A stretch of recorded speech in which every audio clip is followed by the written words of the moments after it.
नमस्कार, मैं कमलेश प्रताप विश्वकर्मा।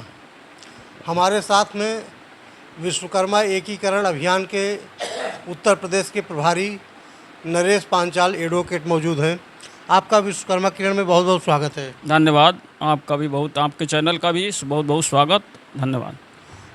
नरेश जी, अभी हमने पिछले दिनों देखा कि अखबारों में कि विश्वकर्मा एकीकरण अभियान की तरफ से पिछड़ा वर्ग आयोग, उत्तर प्रदेश का जो पिछड़ा वर्ग आयोग है, वहाँ पर कोई अपील की गई थी विश्वकर्मा आयोग बनाने के लिए उत्तर प्रदेश में। उस पर सुनवाई हुई। आयोग के अध्यक्ष ने आयोग के सचिव से पूरी रिपोर्ट मांगी है। क्या उद्देश्य है आपका इस अपील का? देश के विभिन्न राज्यों में विश्वकर्मा समाज के लोगों को शासन की योजनाओं से लाभान्वित करने के लिए विश्वकर्मा कल्याण आयोग का गठन किया जा चुका है। मध्य प्रदेश, हरियाणा, राजस्थान, झारखंड, छत्तीसगढ़ राज्यों में विश्वकर्मा समाज के लिए विश्वकर्मा कौशल विकास बोर्ड, विश्वकर्मा कल्याण आयोग, शिल्प कला विकास बोर्ड के नाम से संगठन आयोग बने हुए हैं, बोर्ड बने हुए हैं, जो शासन की योजनाओं को विश्वकर्मा समाज के लोगों तक पहुंचाकर उनको लाभान्वित करने का काम करते हैं।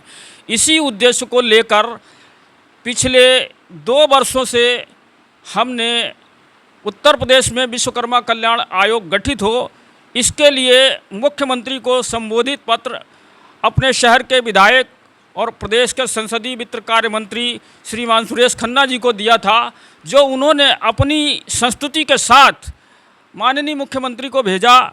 धीरे धीरे उस पर कार्रवाई चलते हुए ये हुआ कि पिछले दिनों 19 तारीख को पिछड़ा वर्ग आयोग की बैठक आयोग के अध्यक्ष राजेश वर्मा की अध्यक्षता में गठित हुई, जिसमें विश्वकर्मा एकीकरण अभियान के लेटर पैड पर जो हमारा मांग पत्र था विश्वकर्मा कल्याण आयोग के गठन का, उस पर चर्चा की गई और उसके गठन में किस तरीके से गठित किया जाए उसके लिए आयोग के सेक्रेटरी से रिपोर्ट तलब की गई।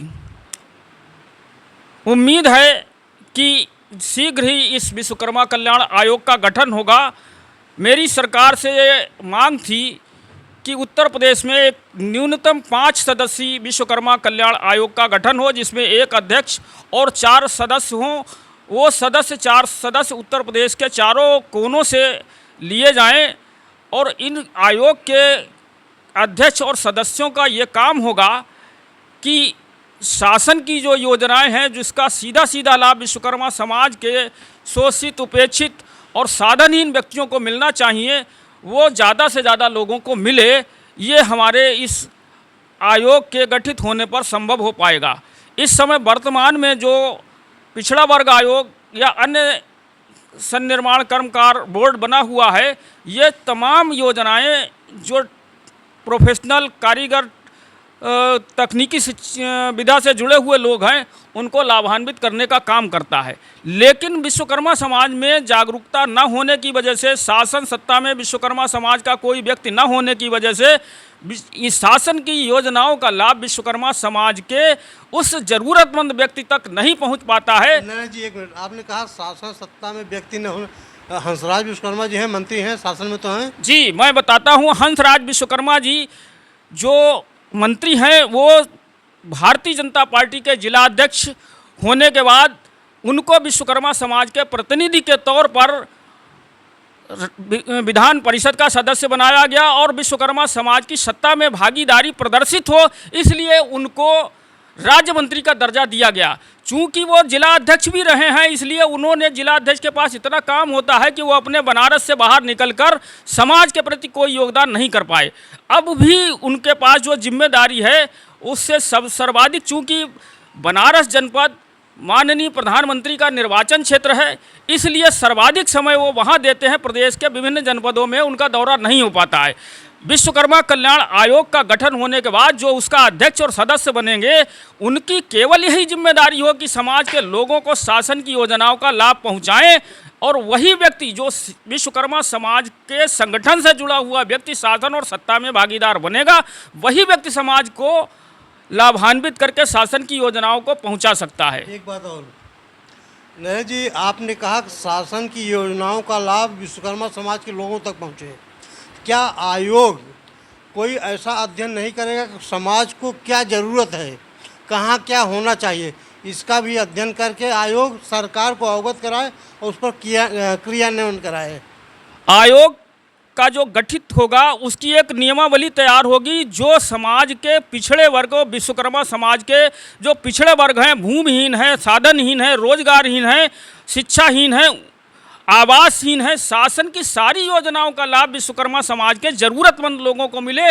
और उनका एक अध्ययन होगा, जो सदस्य होंगे वो अपने विश्वकर्मा एकीकरण अभियान के पदाधिकारियों के साथ अपने अपने ज़िले में जाकर टीम के साथ समाज के दबे कुचले लोगों की मनोदशा देख के उनकी स्थिति का मूल्यांकन करके और फिर शासन के समक्ष ये योजना रखेंगे कि हमारा समाज दलित है, पिछड़ा है, उपेक्षित है, शासन की योजनाओं का उसको लाभ नहीं मिल सका है, जिसकी वजह से हमारा समाज विकास की दौड़ में आज आज़ादी के 80 साल बाद भी पीछे है। इसलिए ये कल्याण आयोग जब बनेगा तभी विश्वकर्मा समाज को सही मायने में सत्ता में भागीदारी मिलेगी और उसके विकास का मार्ग प्रशस्त होगा और विश्वकर्मा एकीकरण अभियान अपने लक्ष्य की ओर अग्रसर होगा। एक बात और कि पिछड़ा वर्ग आयोग ने रिपोर्ट मांग ली सचिव विभाग से, लेकिन मुख्यमंत्री के स्तर का मामला है, सरकार के स्तर का मामला है, तो वहाँ किस तरीके से आप पैरवी कर पाएंगे? मेरा एकमात्र अप्रोच हमारे नगर के विधायक सुरेश कुमार खन्ना है, जो 89 से लगातार 9 बार विधायक बने हैं और वो 1985 से हमारा उनका साथ है। निश्चित तौर पर हमारी हर बात को वो जो जायज़ बात होती है शासन के समक्ष पहुंचाने का और उसको फुलफिल कराने की प्रयास करते हैं। और हमें पूरा उम्मीद है, पूरा विश्वास है कि सुरेश कुमार खन्ना के माध्यम से माननीय मुख्यमंत्री तक हमारी बात पहुंचेगी और विश्वकर्मा कल्याण आयोग का गठन होगा।